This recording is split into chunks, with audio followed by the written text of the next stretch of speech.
Hello, everyone. My name is Mydlowski, and I am a GIS specialist and a certified drone pilot at Hunter Research. Tonight, I'll be discussing drone applications for archaeological study. Throughout the last decade, civilian use of the Small Unmanned Aircraft System, SUAS, commonly known as a drone, has been allowed for recreational and commercial purposes. Over time, the technologies applied to the drone hardware and software has advanced to allow for high quality video and image capturing, as well as the ability to gather geospatial data. These capabilities are extremely useful when incorporating them within an archaeological framework. DJI is one of the most popular drone manufacturers in the industry, and they make drones that are suitable for civilian use within the guidelines of the Federal Aviation Administration, or the FAA. These drones are the ones that I'm most familiar with, so with the following descriptions of the drones, they will reflect this. DJI makes multi-rotor drones that are made up of a body, propellers, and the payload. The payload is anything that is attached to the drone that adds to the total weight of the SUAS. In most cases, only the payload on the drone is the camera, which has been incorporated in the makeup of these DJI drones.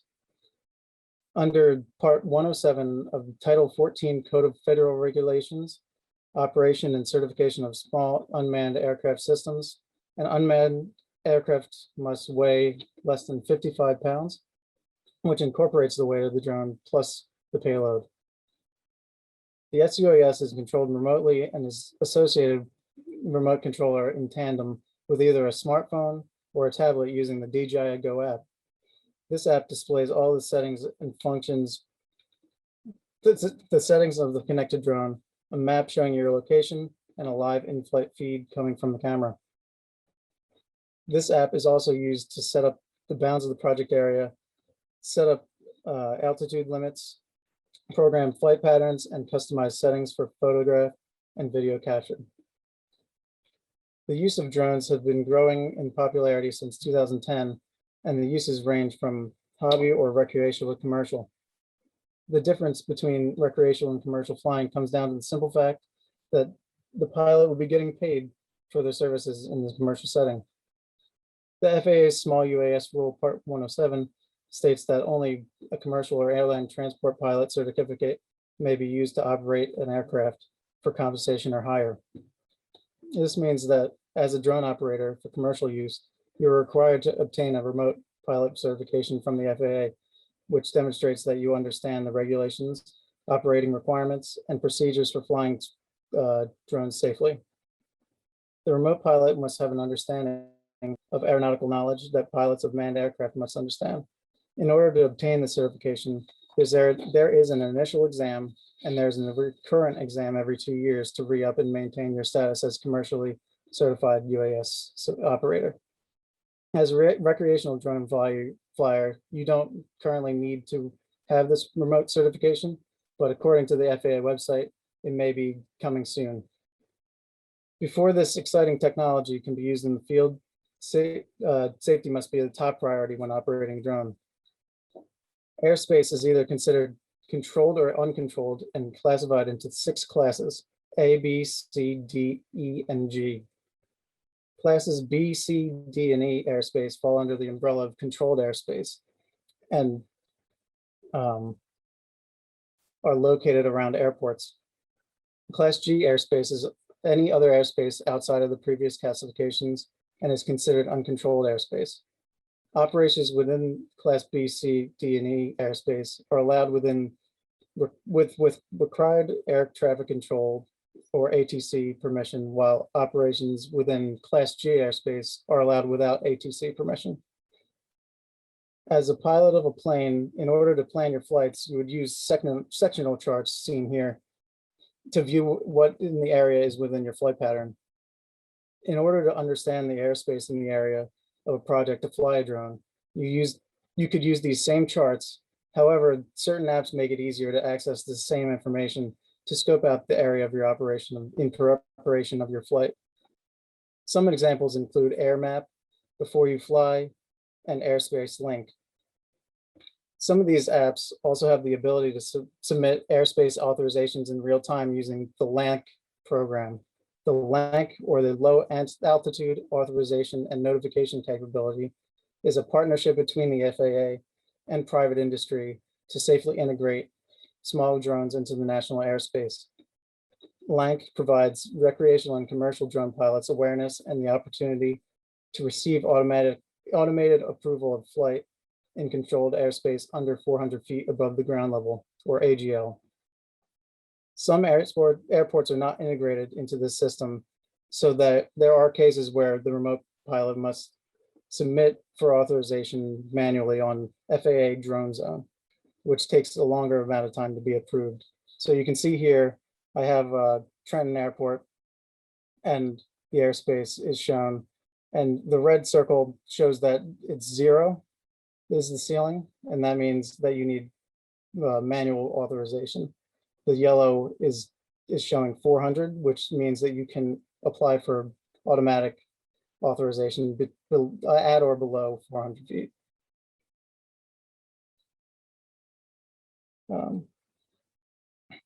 Despite either receiving authorizations or not needing them in uncontrolled airspace, there's also temporary flight restrictions, or TFRs, and notices to airmen, or NOTAMs, that the remote pilot must be aware of, as well as receiving permission to fly on the property by the owner. These include like presidential flights into the area and things like that. When an operation is taking place after all the preparations have been taken care of, the remote pilot must obey the maximum altitude of 400 feet AGL or 400 feet of a structure if it is higher than 400 feet AGL. The remote pilot must also operate the drone within a visual line of sight of either themselves or one or more visual observers who can relay information to the remote pilot during the flight. As I stated previously, at Hunter Research, I am the GIS Specialist as well as an FAA-certified drone pilot under Part 107 since 2018.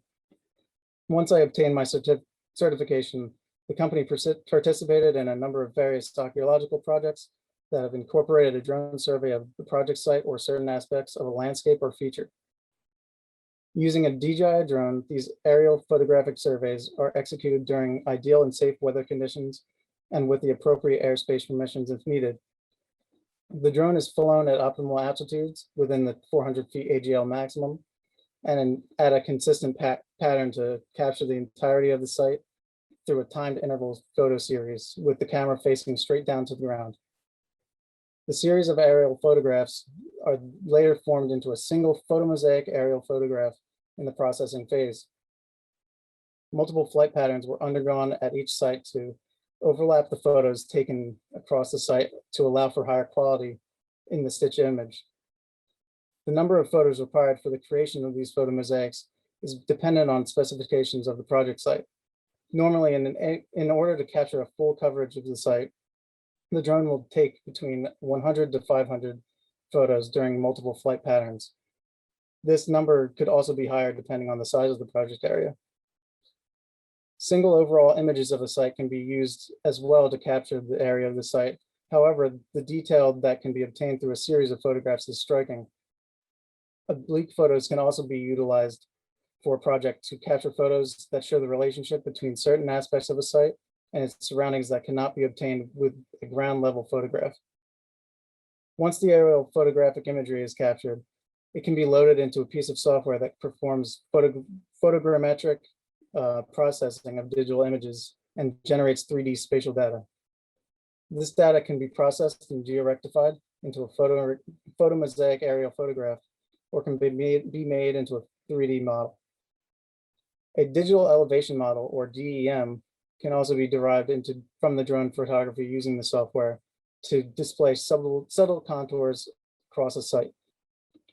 The software aligns the photos together using reference points within each photo, which is why it is important to have full coverage of the area that is being documented. The aligned photos that are then processed to form tie points, which act as a base when creating a dense point cloud. Once the dense point cloud is created, a 3D model can then be processed as well, and photomosaic and DEM. The other reasons for processing the photos rather than just using the raw images taken from the drone relates to the lens distortion, along with aspects within the images that you would rather omit from the final product. For example, a person standing in the frame. When a camera takes a photo, even on a drone camera, the curvature of the lens causes a slight distortion to the photos, which makes the image not exactly straight in a top-down view. As for the omission of certain aspects of a photo, if there are not enough photos from the area if there are enough photos within the same area without the feature you want to omit, you can crop them out of the photos when they are present, and they will be replaced by the cleaner image. Depending on the coordinate system that is being used to map the data, the photomosaic photographs and DEMs are automatically geolocated because of the metadata attached to the photos that are taken during the flight. However, the images are slightly off when viewing them in the mapping software. If they are slightly off, they can be further georeferenced or georectified to current available photographs using the prominent features such as roads and buildings to match these images. When exporting files that are generated by the software, there is a variety of options. For photomosaics and DEMs, they can be exported as geotip files, which contains the geolocation metadata.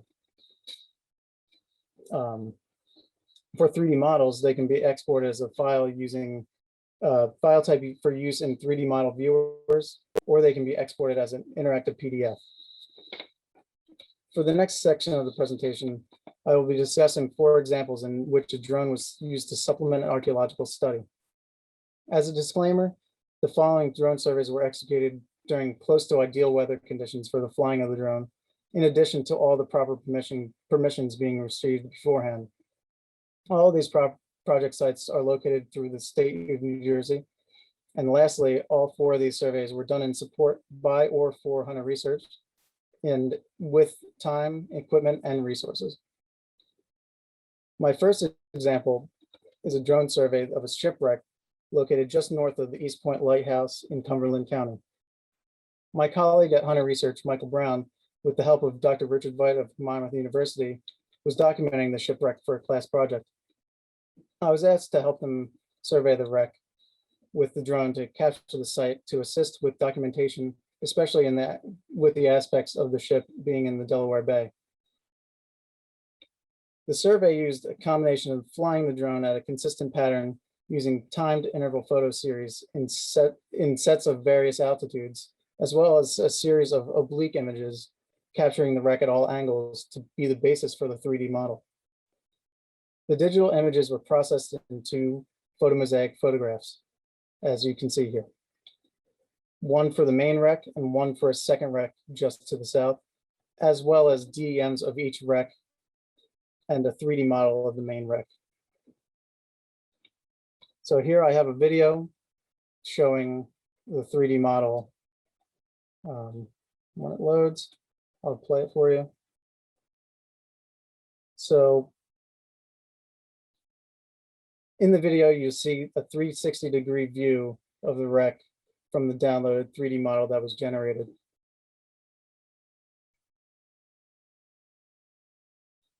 You can see how all the photos created the 3D model. All the point cloud data gets put with the textures of the images, and it gets manipulated into a 3D model, as you can see here.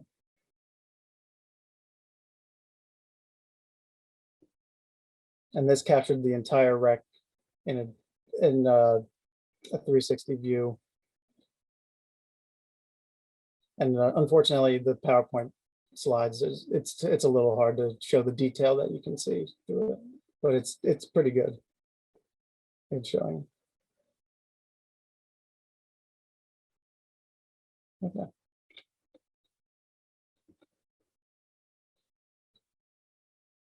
When comparing the aerial photomosaic captured with the drone to the statewide aerial of 2015, you can see how much more detail can be observed in the drone aerial because of the survey being at a smaller scale. So I compare the two to the 2015 aerial because that's it's a winter aerial, which doesn't have a lot of uh, tree cover, and it was done during the winter. So you'll get better results when you're looking at certain things as opposed to a summer aerial. And unfortunately, we don't have any good ones as of yet in later years. So this is very helpful to show the difference between the two. The second example was another drone survey that was assisting my colleague Mike Brown and Dr. Richard Veit from Mike's master's thesis project. His thesis project focused on whether or not it's possible to identify certain archaeological features by studying LiDAR data derived DEMs. This led to a ground truthing effort to locate certain features that he identified, one being the known site of the readout of the Middlebrook encampment of 1777. The site showed up pretty well on the LiDAR data derived DEMs. However, it appears that only as a landform feature, it seems that because it's only a landform feature, it's a bit hard to capture from the ground. This is why this is where the drone survey was instrumental in documenting the site. Similar to the shipwreck, the survey used a combination of flying the drone at a consistent pattern using a time interval photo series and in sets of various altitudes, as well as some top-down photos of the whole site and some oblique photos. The imagery was processed into a photomosaic photograph and a DEM. In the photomosaic, you can it is definitely more detailed than the statewide aerial. However, it's still a bit difficult to see the landform. The landform is right here on the aerial, if you can see that. But with the DEM, that's where things shine. It highlights the landform in the ground surface. And so these are LiDAR-based DEMs that were generated from statewide data. And as you'd see, the cell measurements getting higher as they go. This is a 1 by 1 foot grid. So it gives a little more detail than this one. The third example was a drone survey of the historic William Trent House in Trenton to complement the work of the 2019 Monmouth University Summer Archaeological Field School in conjunction with Hunter Research. The field school was revisiting old excavation units dug previously by Hunter Research and opening new units on the site of the kitchen wing, in addition to testing anomalies revealed by ground penetrating radar, or GPR, survey of the southern side of the house. Before excavations were underway, a drone survey of the property was carried out to create an aerial photomosaic of the Trent House grounds. 2 flight patterns were made, one before the excavation units were laid in and one afterwards. These 2 flight patterns were made, sandwiched a slight rainstorm. So one occurred during a partly cloudy condition, while the other was flown during partly sunny conditions. The 2 photomosaics look similar, but even though there wasn't much of an increase in sunlight during the second survey, it's still noticeable. And so this is the cloudy version. It's very clear, and you can see everything very nicely. In this one, it wasn't that much of a difference, but you can see that this is a lot brighter in this area and over by the house.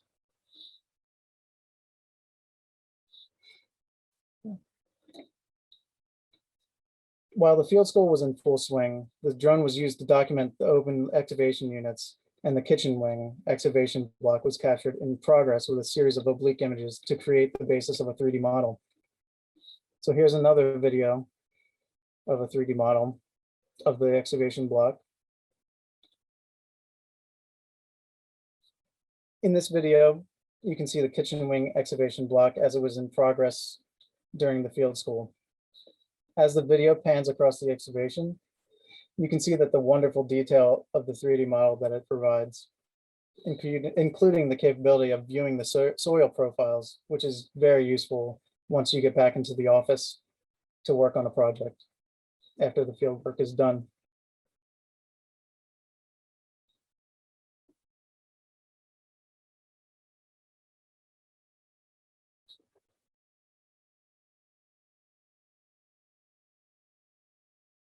And so if you can see at the top of the slide, you can visit this, this 3D model and view it for yourselves on the williamtrenthouse.org website. It's available to anyone to look at.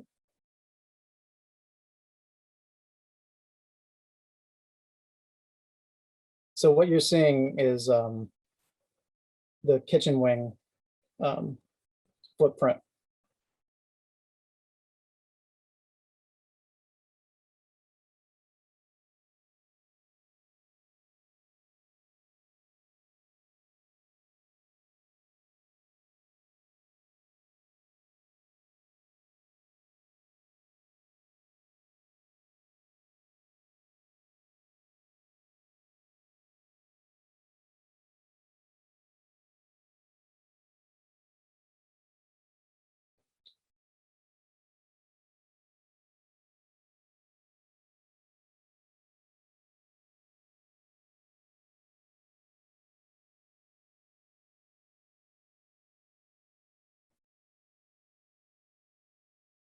See how great the detail is on those bricks. It's pretty amazing how far you can zoom into these things and look out at the textures being filled in by the photos. And this is just one aspect of the archaeological dig. So you can do this with anything else.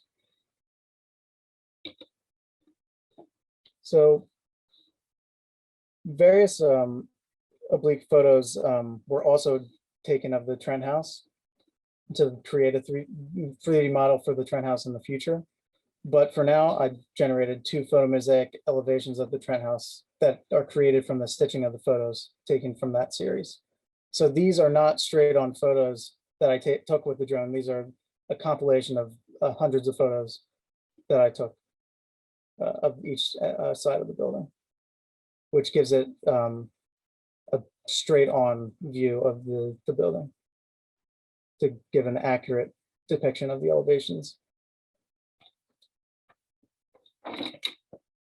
So the final example was a more intense drone survey from an archaeological surveying project that we completed at Hunter Research. The project took place in South Amboy along the Raritan Bay at the site of the Camden and Amboy Railroad Ferry Terminal site.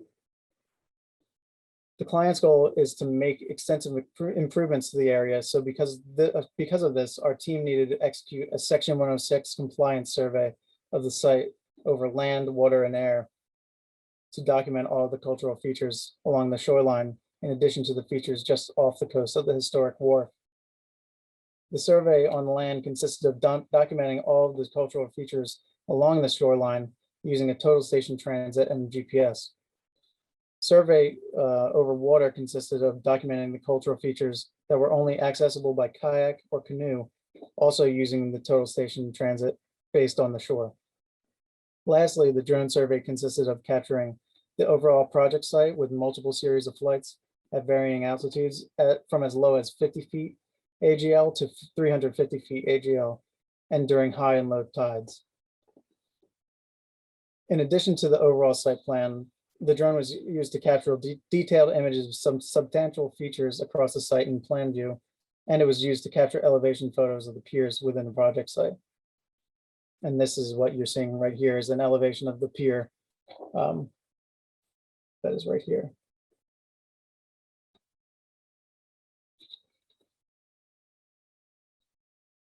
Since the site was so large, with many of the features being difficult to be captured on the ground to their fullest extent, oblique photos were taken with the drone from varying altitudes to provide reference about how the features relate to one another, on top of incidents identifying different periods of construction, which you can see here laid out on this map. We used the map to interpret the layout of the site and its uses by reflecting historic maps that georeference to the area as well. Once all the field work was completed and it was time for processing all the data, the first thing to do was process the photomosaic of the overall project site. which you can see here compared to the 2015 aerial again. This one was a little more complicated than the previous examples because we used multiple days worth of drone surveys to create the final composite aerial that you see here. This aerial is a mixture of high and low altitude photos across the site, amassing over 1,000 total photos. Once this was created, it needed to be georeferenced to the 2015 aerial by using reference points on the two aerials, as well as the GPS survey of other reference points across the site. Once the drone photo mosaic was matched to the 2015 aerial, then it was time to georeference all of the total station surveys. This is the result of the area of the Camden and Amboy Railroad ferry terminal and the points that were surveyed. Not only was I able to easily georeference this survey data to the drone photo mosaic because of the high quality of the imagery to match all of the features, the images also provided us with information that we were unable to survey in the field, which you can see here, highlighted in red. These were piles, timber piles that we were surveying, but we weren't able to see them in the field because they were submerged in the water.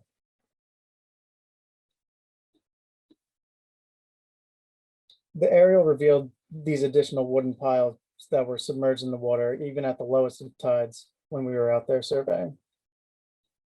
Not only was the drone useful in capturing the overall imagery of the site, the high quality of the photos was able to capture minute details of the wharfage features to allow us to interpret the site and how it was used over time. This slide shows the various bulkheads, timber piles, stone walls, and other railroad features that present themselves at the low tide across the site. The drone survey ended up being instrumental during this project to properly document the historic wharf and its various cultural features. In all four examples, the drone surveys enhanced this documentation of the sites and features, and in some cases, pushing the bar very high with the capabilities that were able to be utilized. As you can see, using a drone in an archaeological setting can be extremely useful. At a first glance, you may be thinking that climbing ladders, scaling roofs of buildings, or even climbing into the bucket of an excavator will now be a thing of the past with this new technology emerging into the field.